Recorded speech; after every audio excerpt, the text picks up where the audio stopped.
मोठी बातमी मनसे दिलीप धोत्रे यांच्या गाडीचा भीषण अपघात.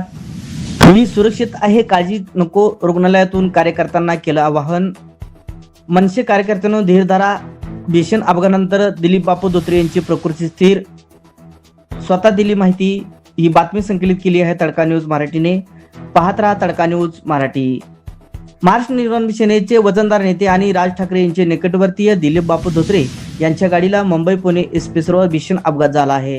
या अपघातात धोत्रे यांच्या छातीला व पायाला गंभीर दुखापत झाले असून त्यांच्यावर पुणे येथील ज्युपिटर हॉस्पिटलमध्ये उपचार सुरू आहेत. दरम्यान त्यांनी रुग्णालयातून कार्यकर्त्यांना धीर देत काळजी न करण्याचं आवाहन केलं आहे.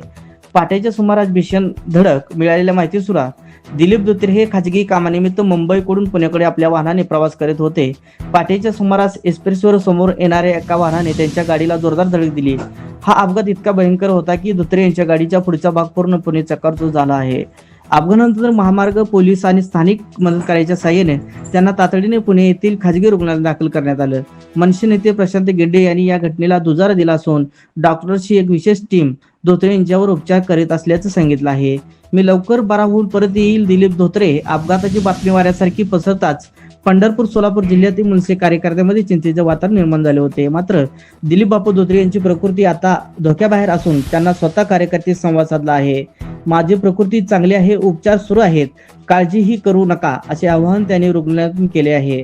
त्यांच्या या संवादामुळे कार्यकर्त्यांमध्ये मोठा दिलासा मिळाला आहे.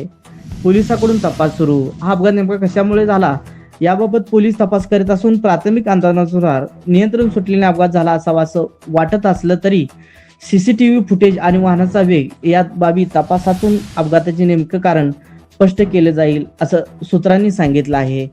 आपण पाहत आहात तडका न्यूज मराठी. अशाच प्रकारच्या ठळक घडामोडी पाहण्यासाठी तडका न्यूज मराठीला सबस्क्राईब करा.